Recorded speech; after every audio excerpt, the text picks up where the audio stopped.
শ্রীমদ্ ভাগবতের উপক্রমণিকা।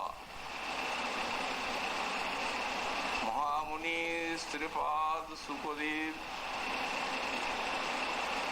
মহারাজ পরীক্ষিতকে লক্ষ্য করে এই ভাগবত কথারম্ভে শ্রী ভগবানের অপার করুণার সমাচার এবং তার সুখারাধ্যতা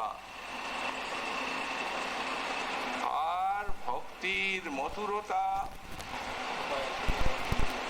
এবং সহজ সাধ্যতা, এই ভজনের সারগর্ভ উপদেশটি প্রথমেই ওই মহারাজ পরীক্ষিতের লক্ষ্যে বিশ্ববাসীকে শোনাচ্ছেন। প্রথমেই বলছেন মহারাজ, এবং সচিত্তে সতএব সিদ্ধ আত্মা প্রিয়র্থ ভগবান অনন্ত। এই প্রকারে সব জীবের হৃদয়ে পরমাত্মা রূপে ভগবান তিনি স্বতঃসিদ্ধ রূপে বিরাজমান করছেন এবং তিনি সকল জীবের পরম প্রিয়। সমগ্র জীব জগতের প্রিয়তা বা ভালোবাসার গতি শ্রী ভগবানের দিকেই প্রবাহিত হচ্ছে এবং অর্থাৎ সত্য বস্তু অনাত্ম দেহদৈহিকাদির মতো নশ্বর নন এবং তিনি ভগবান অপার সৌন্দর্য মাধুর্যের নিলয় এবং বিশ্ব মানবের ভজনীয় তত্ত্ব, ভজনীয় গুণগুলি তাতে বিদ্যমান এবং তিনি অনন্ত, সর্বত্র তার সত্তা ছড়িয়ে আছে। যে কোনো ব্যক্তি যে কোনো স্থানে যে কোনো অবস্থায় তার ভজন করতে পারে।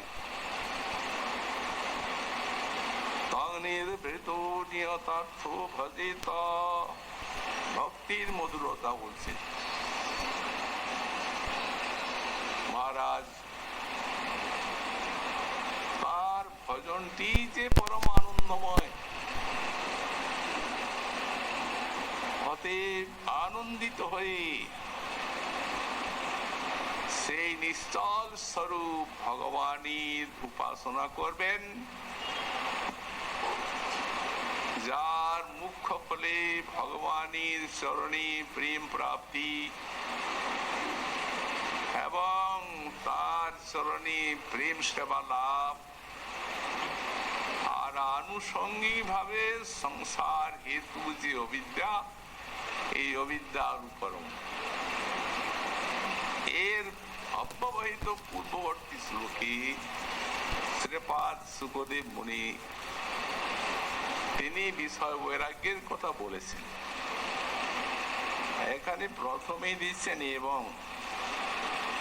তো এবং এই শব্দে এই শ্লোকের ভূমিকা টানছেন শ্রীপাদ শ্রীধর স্বামী। উনি বলছেন এবং বিরক্ত সন্তং ভজিত, অর্থাৎ এই যে ভজন জগৎ একটি সারগর্ভ উপদেশ হচ্ছে যে ধীরে ধীরে অন্তর ভিতরের যে আসক্তি, সে আসক্তিটি এই জড়ীয় বিষয়ে যে অনাদিকাল থেকে নিবদ্ধ হয়ে আছে, তার থেকে তুলে তুলে আর ভজন এবং ভগবানই নিয়োগ করবেন প্রযত্নশীল সাধক। কারণ এই যে আমাদের এই জড়ীয় শব্দ, স্পর্শ, রূপ, রস, গন্ধ, এই পঞ্চ বিষয়,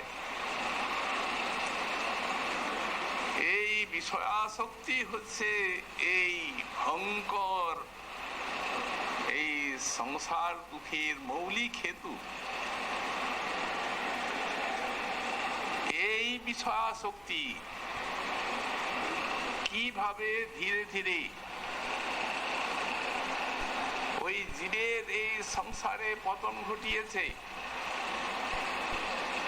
তার সুন্দর চিত্রটি ভগবান স্বয়ং সার্বভৌম গীতা শাস্ত্রে অঙ্কন করে রেখেছেন।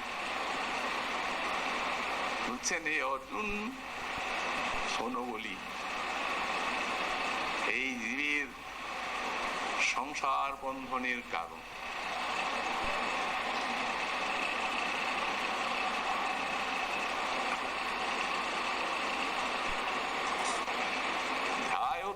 বিষয়ান পুংস সংগাস তেষুপজায়তে সংগাত সঞ্জায়তে কাম কামাত ক্রোধভিজায়তে ক্রোধাৎ ভবতি সম্মোহ আর সম্মোহাৎ স্মৃতি বিভ্রম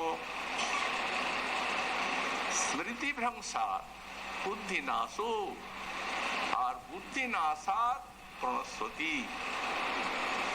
এই ক্রম। প্রথমে মৌলিক হেতু ধ্যায়ত বিষয়ান পুংস, এই যে বিষয়ের ভাগ, জড়ীয় বিষয়, শব্দ, স্পর্শ, রূপ, রস, গন্ধ, এই বিষয়ের চিন্তা। বললেন এই বিষয়ের চিন্তার দ্বারা বিষয়ে সংগাস্তে সুপজায়তে, বিষয় ভোগের জন্য এই বিষয় চিন্তনকারীর আসক্তি জাগছে এবং সেই বিষয়াসক্তির ফলে বিষয় ভোগ করার কামনা জাগছে। জায়তু বিষয়ান পুংস সংগাস্তে সুপজায়তে সংগাত সঞ্জায়তে কাম কামাত ক্রোধ বিজায়তে। আর যদি সেই বিষয় ভোগে কেউ বাধা দিচ্ছে, তখন তার প্রতি ক্রোধ জাগছে। ক্রোধাৎ ভবতি সম্মোহ, এই ক্রোধ জাগলেই তখন কার্যাকার্য বিবেকের অভাব এসে যাচ্ছে। সম্মোহা স্মৃতি বিভ্রম, এর থেকে বুদ্ধি নাশ হচ্ছে। বিদ্বানের বিদ্যা, বুদ্ধিমানের বুদ্ধি এই বিষয়াসক্তি আচ্ছন্ন করে দিচ্ছে, বুঝতে দিচ্ছে না। স্মৃতিভংসাৎ বুদ্ধি নাশ, আর যখন সেই স্মৃতিভংস হচ্ছে তখন বুদ্ধি নাশ হচ্ছে, আর বুদ্ধি নাশ যখন হচ্ছে তারপরে সর্বনাশ হচ্ছে। এখানে সর্বনাশ বলতে ঘোর সংসার দশা প্রাপ্তি। তির্যক পশু আদি জনি অনাদিকালের থেকে এই আনন্দের অমৃতের সন্তান জীব, যার ভগবানের অপার সৌন্দর্য, মাধুর্য, অমৃত আস্বাদনের একচেটিয়া অধিকার, সেই আনন্দের অমৃতের সন্তান জীব তার এই দুর্গতি।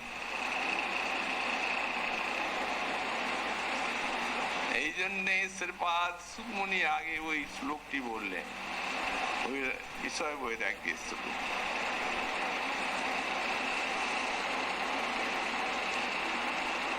এখন বিরক্ত সন্তান ভজিত, যারা রস আস্বাদন করে এসেছে, জড় রস, সপ্তস্পর্শ রূপ রস গন্ধ, তাদের চিত্ত তো রস চাইবেই। তো তারা কি সেই বিষয়াসক্তি ত্যাগ করে আর ভগবানের ভজন করতে পারবেন? বিষয়াসক্তি ত্যাগ সেটি কি এত সহজ? একটি এর সুন্দর উপদেশ দিয়েছেন আমাদের শ্রীপাদ ঠাকুর মহাশয়। উনি বললেন, এই বিষয় গরলময়, তাতে মানুষ সুখ চয়, সেনা দুঃখ সুখ দুঃখ করি জানো, আর গোবিন্দ বিষয় রস সঙ্গ কর তার দাস, প্রেম ভক্তি সত্য করি জানো। রস যে চায় সে চাইবেই, তাকে উৎকৃষ্ট রস দিন, কারণ জড়ীয় রসটি গরলময়। ও তো ভগবান নিজ মুখে বললেন কিভাবে তার মৃত্যু হয়। তো সুতরাং এই জড়ীয় রসের থেকে যদি নিজেকে বাঁচিয়ে ভগবানের ভজনানন্দ সাধন করতে হয়, তাহলে বললেন উৎকৃষ্ট রস আছে গোবিন্দ বিষয় রস, ভগবানের নাম, তার গুণ, তার লীলা, সাক্ষাৎ ভগবানের সেবা, তার মধ্যে ভক্ত শ্রী ভগবানের রূপ গুণ লীলার মাধুর্য আস্বাদন করেন। এই বিগ্রহ মাধুরী শান্তপাদগণ প্রতিপাদন করেছেন, দৃষ্টান্ত দিয়েছেন। নামে কত আস্বাদ। শ্রীপাদ দাস গোস্বামী সাহেব চরণ বললেন, রাধেতি নাম নব সুন্দর সিধু মুগ্ধম, কৃষ্ণেতি নাম মথুরাত কুশগাঢ় দুগ্ধম, সর্বক্ষণম সুরবিরাগ হিমেন রম্যম, কীর্ত্বা তদেব পিবমে রসনে ক্ষুধার্তে। হে আমার ক্ষুধার্ত রসনা, অনাদিকাল থেকে তুমি রস চাও, কিন্তু এখনো কোন রস যে চরম অসাধ্য তার খবর পাওনি। আমি বলি শোনো, এ রাধেতে নাম নব সুন্দর সিধু মুগ্ধম, রাধা এই যে নাম, এ নাম অভিনব অমৃতের তুল্য সাধু।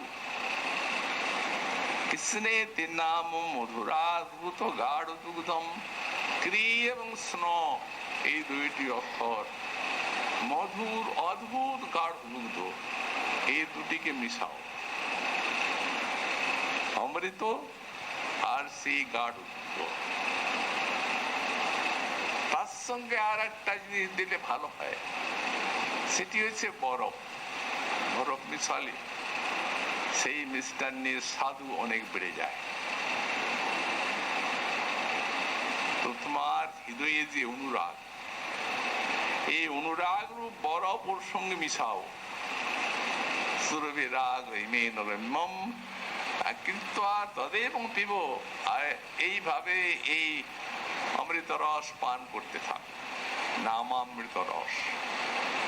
এই প্রকারে গুণ লীলা ভগবানের প্রতিটি শ্রবণ কীর্তনে চিন্তনে এত আস্বাদ। তবে এই যে বিষয়ের আগে হৃদয়টিকে একটু গোবিন্দ রস আস্বাদনের অনুকূল করে নিতে হবে। ক্ষুদ্র জীব আমি, অনাদিকালের থেকে এই বিষয় রসে ডুবে আছি। আমি আবার আমার কাছে আপনি আবার গোবিন্দ রসের সমাচার আনলেন। নাম করি কোনো স্বাদ পাই না, আর আপনি এত স্বাদ বললেন। হরি কথা শুনি কই, তেমন তো কোনো চমৎকৃতি নেই। সার উপদেশ দিচ্ছেন, ওইভাবে হবে না, সঙ্গ করো তার দাস। বলেন গোবিন্দের দাসের সঙ্গ করতে হবে, মহৎ কৃপা চাই। ভগবানের মূর্ত করুণা দুটি ধারায় বিশ্বে অবতীর্ণ, একটি গুরু আর একটি মহৎ। এরা মূর্তিমান ভগবানের করুণা বিশ্বে বিচরণ করে বেড়াচ্ছেন। তারা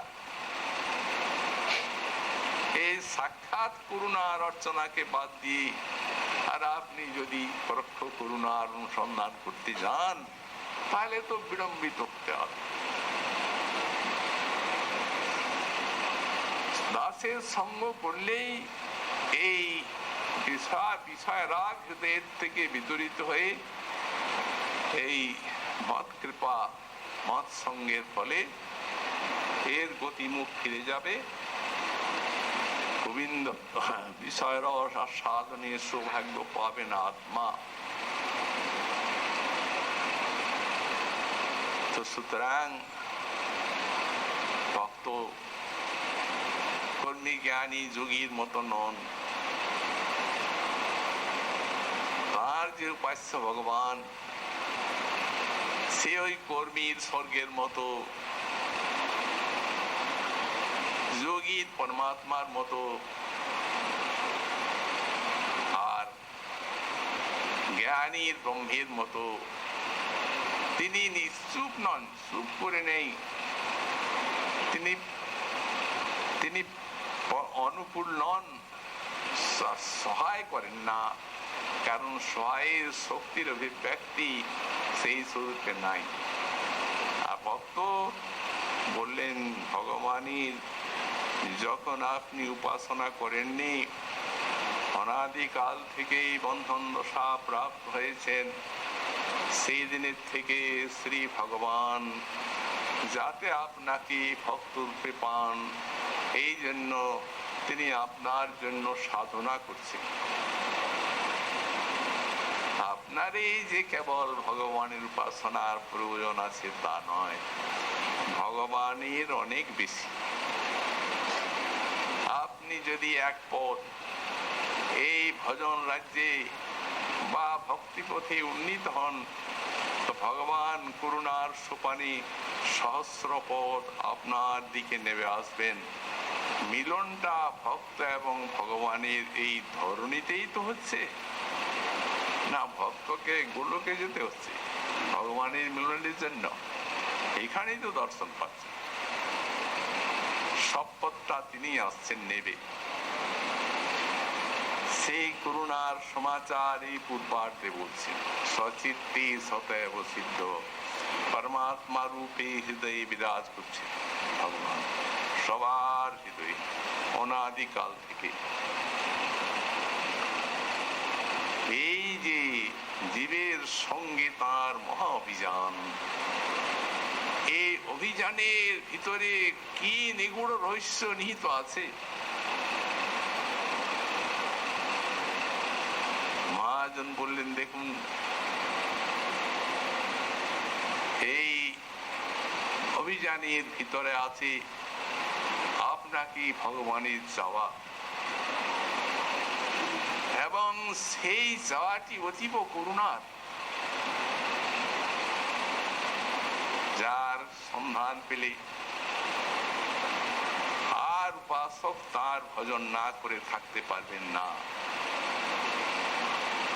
মহাজন দৃষ্টান্ত দিয়েছেন, কোন মায়ের স্নেহের সন্তান রুগ্ন হলো, অসুস্থ হলো, বিকার হয়ে গেল, ভুল বকছে, তখন স্নেহময়ী জননী ঔষধ দিচ্ছেন, পথ্য দিচ্ছেন, আর সেই বিকারগ্রস্ত সন্তানের মুখের দিকে চেয়ে আছেন, কখন তার এই বিকার যাবে, কখন সে আমায় মা মা বলে ডাক। সেই একটি মুহূর্তের অপেক্ষায় খাওয়া নেই, দাওয়া নেই, ঘুম নেই, কত বিনীত রজনী কাটাচ্ছেন মা। তো তেমনি পরমাত্মা রূপে ভগবান জীবের হৃদয়ে, জীবের মুখের দিকে চেয়ে আছেন। দেহরূপ বৃক্ষের দুটি ফল, সুখ এবং দুঃখ, জীবাত্মা খাচ্ছে আর পরমাত্মা তার সেই ভোজন ব্যাপারটা দেখছে। এই দেখার ভিতরে আছে সেই কৃপা। আর ওষুধ পথ্য বললেন গুরু রূপে ঘরে ঘরে দীক্ষা দেন সভাকারী, বৈষ্ণব রূপেতে দেন শিক্ষা, শাস্ত্র রূপে কহে জ্ঞান, আর আত্মা রূপে অধিষ্ঠান। এই চারটি গুরু রূপে ঘরে ঘরে দীক্ষা দেন সভাকারী, বৈষ্ণব রূপেতে দেন শিক্ষা। এগুলি হচ্ছে ঔষধ পথ্য। আর এই চেয়ে থাকা, এটি হচ্ছে স্নেহময়ী জননী, সতএব সিদ্ধ আত্মা।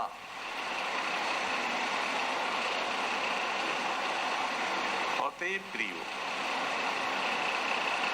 সমগ্র জীবের প্রিয়তার গতি সেই ভগবানের দিকেই ছুটছে। কিন্তু কৃষ্ণ ভোলা জীব মায়ার কবলিত হয়ে আর তার সেই কৃষ্ণের দিকে যে গতি, যে ভালোবাসার, সেই ভালোবাসাকে সংসারে নিয়োগ করেছে। কিন্তু ভালোবাসা সেই গতি ভগবানের দিকে আছে। ভাগবত ব্রহ্মস্তুতিতে ব্রহ্মা বললেন, ভগবান কেন এরূপ হলো? সমস্ত জীবের ভালোবাসার গতি যে তোমার দিকে, কারণ স্বরূপত তুমি ভগবানের সব জীবের প্রিয়। তো সেই প্রিয়তা ওই তোমার দিকে গতিটি ছেড়ে আর বিষয়মুখী কি করে হলো? কারণটি দেখালেন ব্রহ্মা। তাবৎ রাগাদস্তেনা তাবৎ কারাগৃহ গৃহম তাবৎ মোহ অঙ্ঘ্রি নিগড় যাবৎ কৃষ্ণ নতি জনা। হে কৃষ্ণ, যাবৎ জনা তে তব ন ভবন্তি, যতক্ষণ পর্যন্ত না জীব এই তোমার চরণকে বরণ করে নেয়, ভক্ত হয়, ভক্তি জীবন লাভ করে, তোমাকে ভালোবাসতে আরম্ভ করে, এখন ততক্ষণ পর্যন্ত রাগাদস্তেনা অন্তরের যে ভালোবাসা, সে তখন চোর হয়ে যায়। তেনা চোর, চোর হয়ে কি করে? অন্তরের যে সদ্বৃত্তি, জ্ঞান, বিবেক, ভক্তি, সৎসঙ্গ, মত কৃপা, গুরু কৃপা, যত দ্বারা আমরা সেই শ্রী ভগবানের হারানো প্রীতিকে খুঁজে পাই, লাভ করতে পারি, এই বৃত্তিটিকে, সদ্বৃত্তিগুলিকে তেনা চুরি করে নিচ্ছে একে একে। ওই প্রিয়তা আমাদের। তুমি অনাদিকালের থেকে ভগবানের প্রতি বিমুখ হয়ে আসো, আমাকে ভগবানের চরণে দেবে, তাকে ভালোবাসবে, তাকে আপনার করে নেবে। এই জন্য করুণাময় ভগবান এই বিবেক বুদ্ধি জ্ঞানীর দেহ, এই নরদেহ তোমায় দিলেন। তুমি কিন্তু এখনো পশুর মতো সেই জড়ীয় বিষয়কেই ভালোবাসছো। আমি কিন্তু এর প্রতিশোধ নেব, ছাড়বো না। তখন ভালোবাসা কি করলো? চোর হয়ে গেল, চোর হয়ে সদ্বৃত্তিগুলিকে চুরি করে নিল। যখন সদ্বৃত্তিগুলিকে চুরি করে নিল, তাবৎ কারাগৃহ গৃহম তাবৎ মোহ অঙ্ঘ্রি নিগড়, তখন মোহ, সেই ভালোবাসা, ভগবানে নিয়োজিত হয়ে যে প্রেম হবে, সেই ভালোবাসা এক এখন মোহ হয়ে গেল, মোহে অন্ধ হয়ে গেল জীব, পায়ের শৃঙ্খল হয়ে গেল, জীবের বন্ধন দশা, সংসার বন্ধন দশা বড় কঠিন। অঙ্গিরে নিগড় যাবৎ কৃষ্ণ নতি জনা, যতক্ষণ পর্যন্ত না কৃষ্ণ, হে কৃষ্ণ তোমার এই চরণে জীব শরণাগত হয়ে আর তোমার ভক্তিপথকে আশ্রয় করে ভজন করছে, তাবৎ। তো এই হচ্ছে এই স্বাভাবিক প্রিয়তা,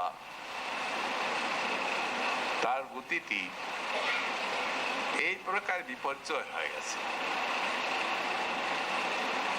এখন। তাহলে কিন্তু সে গতি যখন স্বাভাবিক, তখন আমাদের প্রিয়তা যদি অনুকূল সহায়তা পায়, আবার সেই ভগবানের দিকে গতিটি ফিরে পাবে। একটি দৃষ্টান্তের দ্বারা বিষয়টিকে পরিষ্কার করা হয়েছে। বললেন, মনে করুন জলের গতি নিম্নের দিকে, জল নিচের দিকে যাচ্ছে, যেতে যেতে নদী, নালা, গঙ্গা, সমুদ্র শেষ পর্যন্ত বুঝে বয়ে যাচ্ছে প্রবাহটা, সে স্থির হচ্ছে কোথায়? সাগরকে যখন পাচ্ছে তখন স্থির হয়ে যাচ্ছে, তখন আর ওর গতিটা আর প্রবাহটা আর ওই চলমান নেই, তখন স্থির হয়ে আর গভীর বিশাল হয়ে যাচ্ছে। তো তেমনি জলের গতি নিম্নের দিকে, ওই মোটামুটি ধরে রাখুন সমুদ্রের দিকে, কিন্তু কতকটা জল একটা গর্তের মধ্যে আবদ্ধ হয়ে গেল, গতি হারিয়ে গেল, তখনও তার সেই সমুদ্রের দিকে যাওয়ার গতিটি ফিরে পাওয়ার যোগ্যতা আছে, যদি অনুকূল সহায়তা পায়। কেমন? মনে করুন ওই আবদ্ধ জলটা পাতা পড়লো, আবর্জনা পড়লো, ঘোলা হয়ে গেল, পোকা বিজ বিজ করছে, ওটা খাওয়াও যাবে না, আর স্নান পান কিছুই হবে না, জলের ধর্ম ওর থেকে কিছুই পাবেন না। কিন্তু ইত্যাবসরে যদি প্রবল বৃষ্টিপাত হয় আর বর্ষার সেই ঢলের জল যদি সেই গর্তের মধ্যে ঢোকে, তখন সেটা স্ফীত হয়ে যাবে। সেই বর্ষার পবিত্র জলের সঙ্গে মিশে পোকা টোকা কোথায় হারিয়ে যাবে, শুদ্ধ হবে।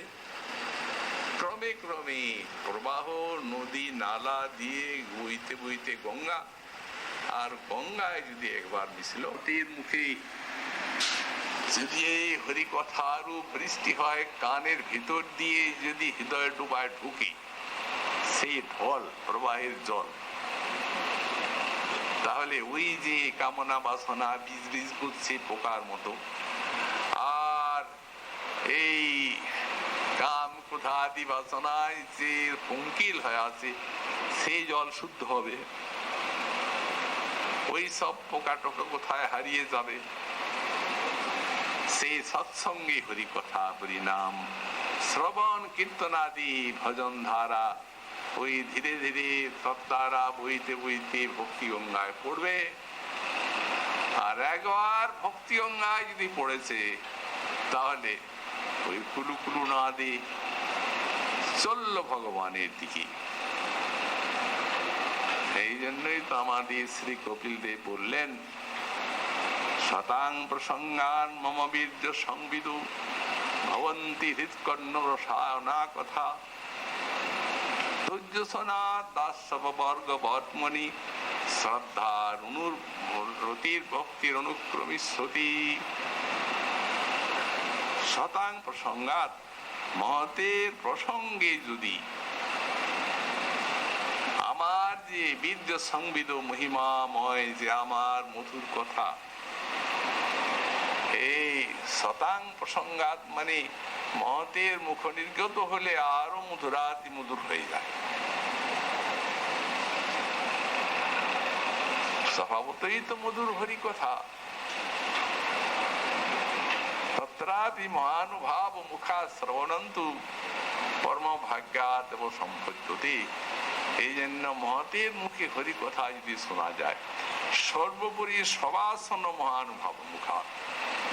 আপনি যদি গৌড়ীয় বৈষ্ণব হন, মহাপ্রভু রাধা কৃষ্ণের উপাসনা করেন, আর যিনি কথা বলছেন তার কাছে শুনছেন, তিনিও যদি শ্রেষ্ঠ সেই যুগল ভজনকারী ভক্ত হন, তাহলে এইরূপ কথা শোনাটা পরম ভাগ্যাৎ এবং সম্পদ্যতে পরম সৌভাগ্যে সম্পাদিত হয়। তিনি বলছেন এইদিকে প্রসঙ্গ বলা হল, সঙ্গ নয়, সঙ্গটা আলাদা। মহতের সঙ্গে দেখা হলো, মহারাজ কোথায় কোথায় আপনি ভ্রমণ করেছেন, কোন কোন তীর্থে গেছেন, এখন কোথায় থাকেন, কোথায় ভজন করেন, কিভাবে আপনাদের চলে, মাধুকরী বৃত্তি না অন্য কিছু ইত্যাদি অনেক কথা হলো। কিন্তু হরি কথার অবতারণা হলো না। যখন মহতের মুখে হরি কথার অবতারণা হবে, সেই তখনই বলা হবে প্রসঙ্গ, আর তার আগে সঙ্গ। আর তখনই হৃৎকর্ণ রসায়না ভবন্তি, তখনই ভগবানের কথাটি মধুর লাগবে। স্বভাবত তো মধুর আছেই, মহৎ সঙ্গী মহৎ কৃপায় হৃদয়টি নির্মল হবে, কামনা বাসনা ইত্যাদি যে আবর্জনাগুলি পরিষ্কার হয়ে যাবে, স্বভাবত হরি কথা মধুর রূপে অনুভূত হবে। তখন ধৈর্য শোনার পিতা সেবনাথ প্রীতির সঙ্গে যদি হরি কথার শ্রবণ হয়, শ্রদ্ধা রতির ভক্তি অনুক্রমিষ্যতি, আগে শ্রদ্ধা জাগবে, তারপরে রতি, তারপরে প্রেম। ব্যাখ্যাকার বললেন ওখানে শ্রদ্ধার পরে যে রতি বলা হলো, এটি ভক্তির শক্তিকে উল্লেখ করা হলো। অর্থাৎ যদি নিরপরাধ চিত্ত হয়, এই সব অনর্থের মূল মহৎ অপরাধ প্রবৃত্তি না থাকে, তাহলে শ্রদ্ধার সঙ্গে সঙ্গেই তিনি রতি বা প্রেম পাবেন। কিন্তু ওগুলা অপগম হওয়ার জন্য সময় লাগে। অপরাধের থেকে সৃষ্টি এই দেহের, অপরাধী যদি না থাকে, আমরা একটাই পেয়েছি অজানি, পাপ করে গেছে, অপরাধ করার সময় পাই। নারায়ণ সন্তানকে ডাকছে, বিষ্ণুদূত এসে যমদূতকে তাড়িয়ে দিলেন, শেষকালে বৈকুণ্ঠে স্থান। এত শক্তিশালী। এই জন্য গোসাইপাদ বললেন শ্রদ্ধার থেকে ভিতরে যে কয়েকটা স্তর, ওগুলিও জানতে হবে। আদৌ শ্রদ্ধা, তত সাধু সঙ্গ, ভজন ক্রিয়া, তত অনর্থ নিবৃত্তি, তত অনর্থ নিবৃত্তির সাথ, তত নিষ্ঠা রুচি, তত ভাব, এটাই রতি, তারপরে প্রেম। তো এখানে বলছেন অতএব ভগবান তিনি হচ্ছেন প্রিয়। তারপরে বললেন ভগবান, স্বামীপাদ টিকাতে লিখেছেন ভগবান ইতি সৌন্দর্যম।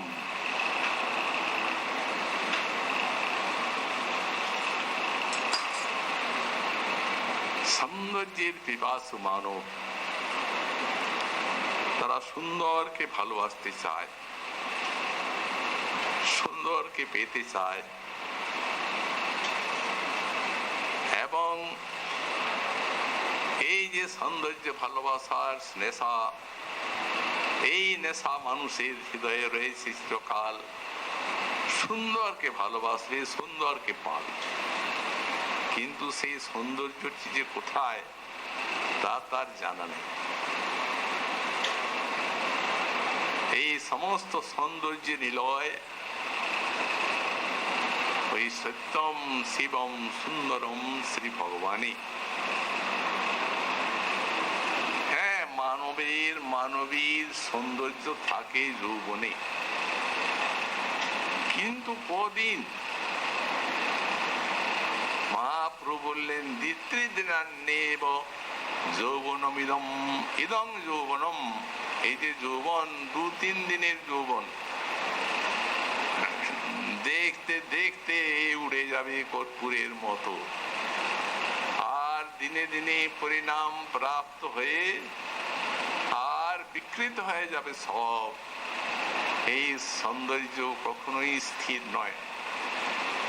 সৌন্দর্যে মাধুর্যের নিলয় হচ্ছেন ভগবান, সেই সত্যং শিবং সুন্দরম। এই জন্য এখানে ভগবান শব্দের সৌন্দর্য ব্যাখ্যাটি দিয়েছেন। ভক্ত হচ্ছেন সৌন্দর্যের উপাসক, ভগবত সৌন্দর্য। মহাজন বললেন সে বড় সামান্য নয়, তিনি হচ্ছেন সৌন্দর্যের সিন্ধু, অনন্ত অপার অগাধ। সবটার জগৎ ডুবাতে প্রয়োজন নাই এক বিন্দু। সে রূপের এক কোণ ডুবায় সর্বভুবন, সর্বপ্রাণী করে আকর্ষণ। কৃষ্ণের রূপ যোগমায়া চিৎ শক্তি, বিশুদ্ধ সত্য পরিণতি। এই তারই শক্তি লোকে দেখাইতে এই রূপরতন ভক্তগণের গুণধন প্রভু প্রকট করিল নিত্যলীলা হইতে। এই কৃষ্ণরূপের এই চমৎকারিতা অন্যান্য ভগবত রূপ থেকেও যে রূপ দেখি আপনার কৃষ্ণের হয় চমৎকার।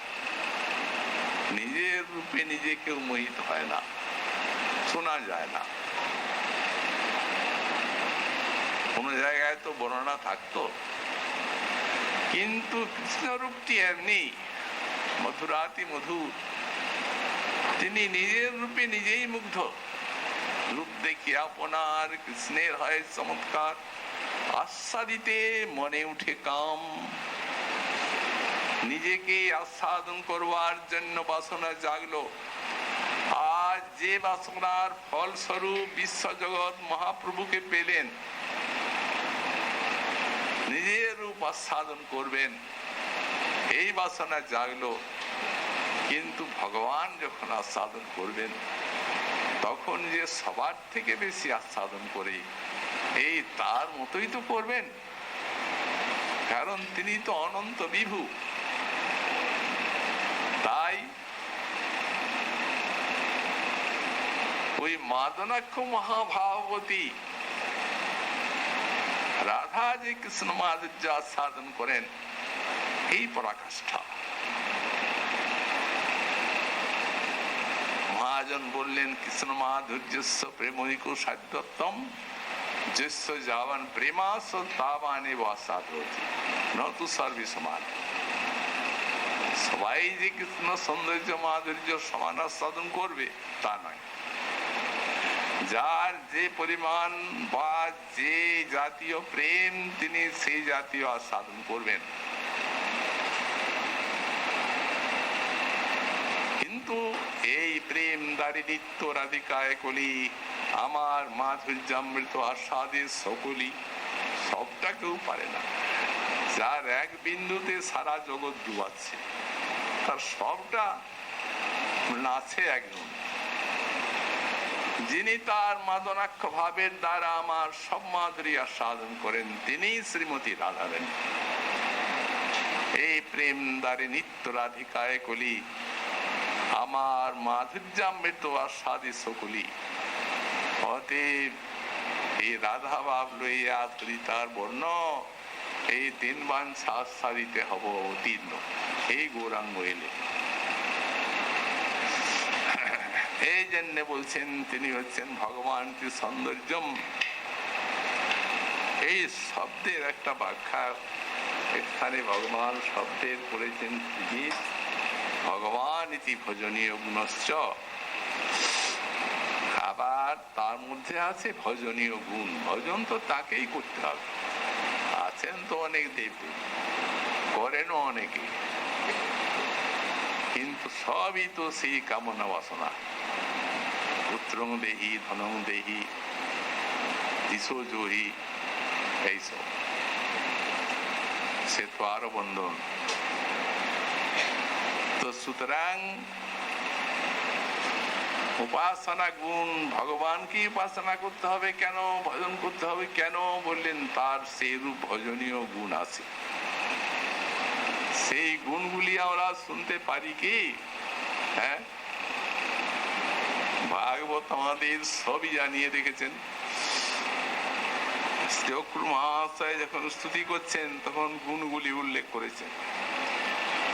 ক পণ্ডিত তদপরম শরণং সমীয়াৎ ভক্ত প্রিয়াৎ ঋতগির সুহৃদ কৃতজ্ঞাৎ সর্বান দদাতি সুহৃদু ভজত বিকামা নাত্মানমপ্যুপচয়া পচয়ৌ নজস্য। হে প্রভু, নিজ গৃহে অক্রু মহাশয় কৃষ্ণকে পেয়ে স্তুতি করছেন। ক পণ্ডিত তদপরং শরণং সমীয়াৎ। যারা পণ্ডিত লোক, বিদ্বান, তারা তোমারই চরণে শরণ নেবেন। পণ্ডিত যারা নয় তারাই অপর দেব দেবীর ভজন করবেন। অতএব তোমাকে ছেড়ে পণ্ডিত অন্যের শরণ করবেন কেন? তোমাতে ভজনীয় গুণ আছে ভক্ত প্রিয়াত। তুমি যে ভক্তের প্রিয়, কত প্রিয় তার আর সীমা নেই, অনন্ত, বলাও যায় না। এত প্রিয়তা যে আপনি সকালবেলা গোবিন্দ চরণে 1 পাতা তুলসী আর 1 গন্ডুল জল দিলেন, বাধ্যই হোক আত্মনি হোক, আর স্নান ও বলে 1 পাতা তুলসী দিলেন। তো কৃষ্ণকে জল তুলসী দেয় যে জন, তার ঋণ শোধিতে কৃষ্ণ করেন যতন।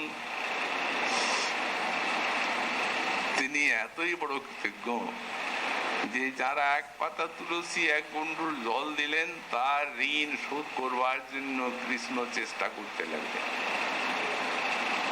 কি আশ্চর্য! যা লোমকূপে লোমকূপে অনন্ত কোটি ব্রহ্মাণ্ড, সেই ষড়ৈশ্বর্যশালী ভগবান তিনি আবার ভক্তের 1 পাতা তুলসী 1 গন্ডুল জলের বিনিময়ে কি দেবেন তা খুঁজে পাচ্ছেন না। একটা ব্রহ্মাণ্ড দিয়ে দিন, বললেন না, হবে না। জল তুলসীর সমান কৃষ্ণের কিছু ঘরে নাহি ধন, সে যে নিষ্কাম পবিত্র চিত্তে দিয়েছে, সে তো ধনৈশ্বর্য ব্রহ্মাণ্ড রাজা হওয়ার জন্য দেয়নি, ভালোবাসায় দিয়েছে। অতএব যদি দিতেই হয় তাহলে সে যা চায় তাই তো দিতে হবে। তো সে তো আমাকে চায়, তো আমাকেই দাও। অতএব আত্মা বেশি কৃষ্ণ করে ঋণীর শোধন, ঋণী তো থাকবেন না, কারণ বুকে ব্যথা। ঋণী থাকতে কি তিনি ইচ্ছা করেন? আত্মা যখন চায় তখন আত্মা দিয়ে দিলেন, যাও। তো 1 ভক্ত তো নেই, অনন্ত অনন্ত ভক্ত, আর আত্মা তার একটা। কোটি ভক্তকে আত্মাটা দেবেন, বললেন সবাইকে দেবেন, আর নিজের আত্মাটা নিজের থাকবে। এই রূপ মোহে ঐশ্বর্যশালী অচিন্ত অনন্ত শক্তিমান কৃষ্ণ আত্মাত্মানমপ্যুপচয়া পচেও নজস্য, যার উপচয় নেই অপচয় নেই। যদি তাকে আরো অনন্ত কোটি কোটি ব্রহ্মাণ্ড দেওয়া হয় তাও তার বেড়ে যাবে না, আর আত্মার সহিত সব কিছু তার নিলেও তার কিছু কমে যাবে না। এইরূপ অচিন্ত শক্তিশালী, এইরূপ ভজনীয় গুণ সম্পন্ন ভগবান অনন্ত, তিনি হচ্ছেন অনন্ত। অতএব সর্বত্রই তার সত্তা, যে কোনো স্থানে যে কোনো অবস্থায় তার ভজন করা যায়। সকলেই প্রাণী মাত্রেই কৃষ্ণ ভজনের অধিকারী। এত সার্বভৌম সাধনা এই ভক্তি, এবং সেই প্রকার তার ভজনটিও অনন্ত। তিনি যেমন অনন্ত তেমনি অনন্ত ফলদান করে তার এই চরণাশ্রয়ে তার এই ভজন। এবং তং নির্বৃত বস্তুত ভজন বলতে কর্মী জ্ঞানী যোগীর, যোগীর মতো কর্ম জ্ঞান, যোগীর মতো কোনো কষ্টকর সাধন ব্যাপার না। ভজন মানে শ্রবণ কীর্তন অর্চন বন্ধন, এই তো বললেন এইগুলিতে আছে ভগবানের রসরূপতার অভিব্যক্তি। এই জন্য পরম আনন্দ স্বরূপ এই ভজন, ভগবানের উপাসনা। কারণ একটা ইক্ষুদণ্ড আছে, ইক্ষুদণ্ড রসপূর্ণ আছে, চাটলে তো তার সাধন নেই। সেই ইক্ষুদণ্ডের যন্ত্রের দ্বারা পিষে যদি তার রসটা নিষ্কাশিত করা যায় আর ভোগ লাগিয়ে আপনাকে দেওয়া যায়, তাহলে অনায়াসে আপনি আর সাধন করতে পারবেন।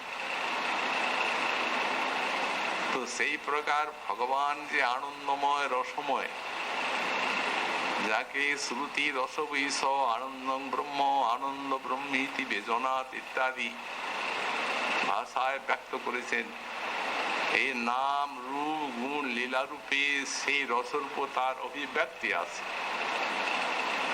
রস তো সেইখানেই অভিব্যক্ত। এই জন্য বলছেন ভজন মানেই কোনো কষ্টকর ব্যাপার নেই, এ তো আনন্দের জিনিস, আনন্দের আরম্ভ, আনন্দের পরিসমাপ্তি। আর একটি বলে নিয়তার্থ বোঝিত, এবং তিনি হচ্ছেন নিশ্চল স্বরূপ, অতএব তার ভজনও নিশ্চল। আজ আপনি হরিকথা শুনলেন, আর জীবনে কোনোদিন আপনি হরিনামও করলেন না, হরিকথাও শুনলেন না, সৎসঙ্গ করলেন না, কোনো সুযোগ পেলেন না, এই বিষয়েই জীবন কাটাল বলে কোনো ব্যাপার নাই। এই যে একটা দিন একটা নাম নিলেন আর নিলেন না, ও আপনার চিদাত্মায় একেবারে অক্ষয় অব্যয় হয়ে থাকে। কারণ ভগবান নিশ্চল স্বরূপ, তার ভজন নিশ্চল, জড়ীয় বস্তুর সঙ্গে মিলবে না। একটা সুন্দর দৃষ্টান্ত দিয়েছেন আমাদের মহাজন্ম। মনে করুন আবর্জনা স্তূপ আছে, আবর্জনা গর্তে একটা হীরের টুকরো কি সোনার টুকরো পড়ে গেল, বৃষ্টি হলো, জল হলো, হারিয়ে গেল অনেক দিন। আবর্জনা গুলো তো পচনশীল, যখন পচে টচে আবর্জনা সব বয়ে গেল, তো হীরের টুকরো আর সোনার টুকরোটা তো পচবার জিনিস নয়, সেটা পাওয়া যাবে। তো তেমনি একটা নাম নিলেন, কেউ আর সুযোগ পেলেন না, ও চিদাত্মায় তার রয়ে গেল ওটা। আবার পরজন্মে তাকে ভগবানের নাম নেওয়ার জন্য উন্মুখতা জাগাবে।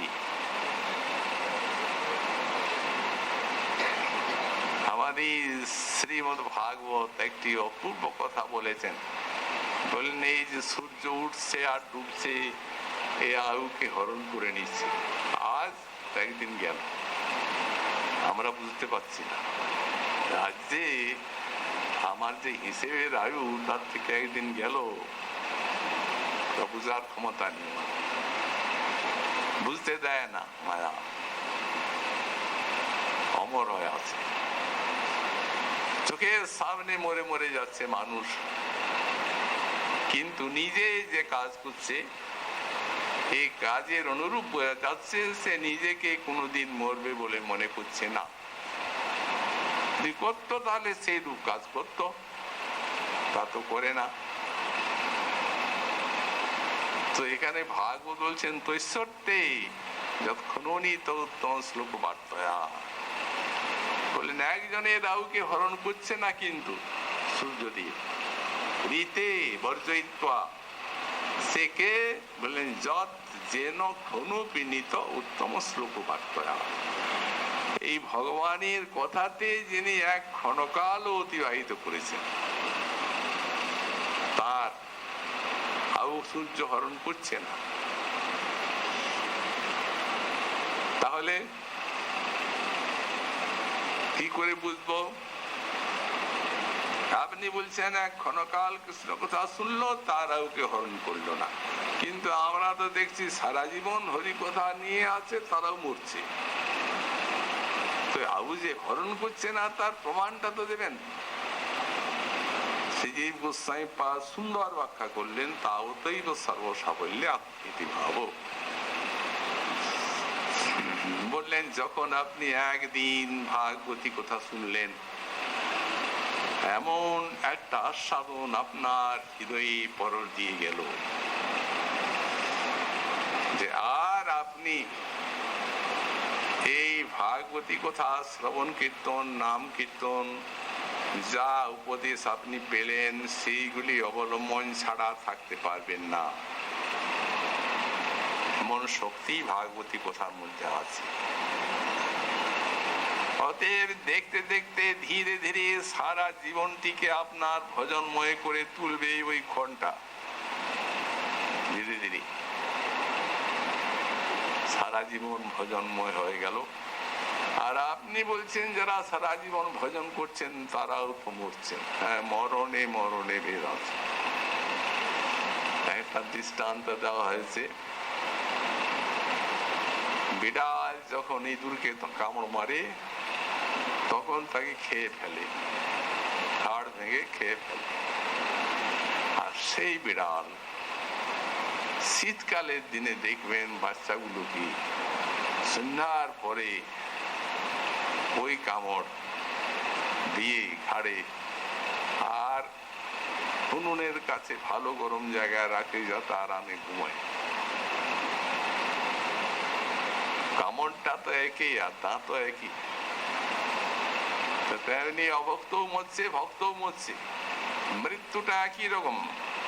ওখানেও যে কামড় এখানেও সেই কামড়।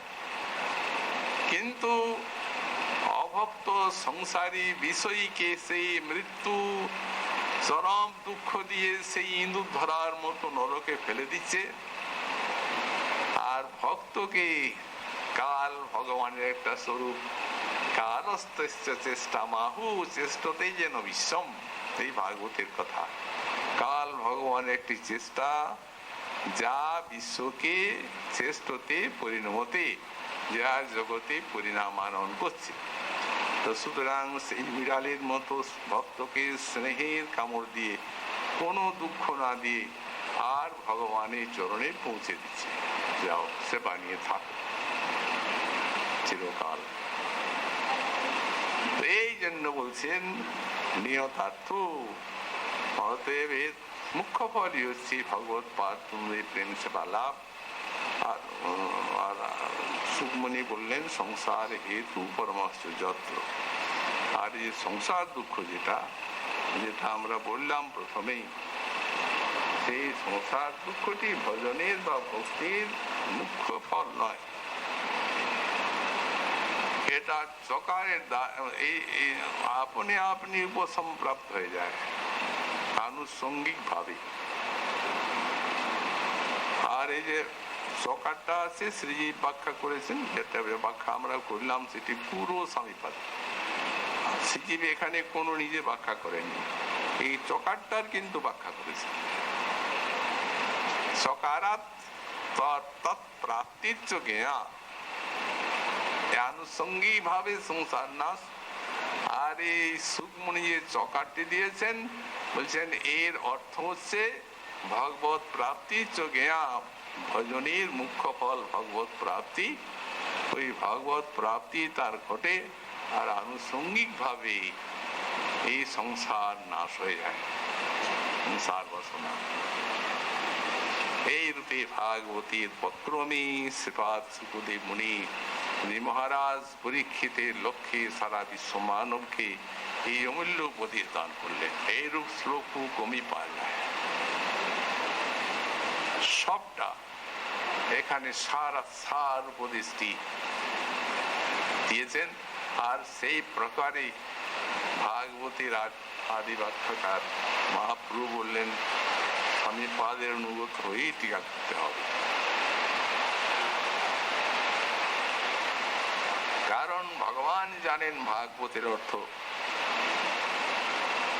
আর একজন জানেন, তিনি হচ্ছেন শুকদেব। আর ব্যাসদেব জানেনও নাও জানেন,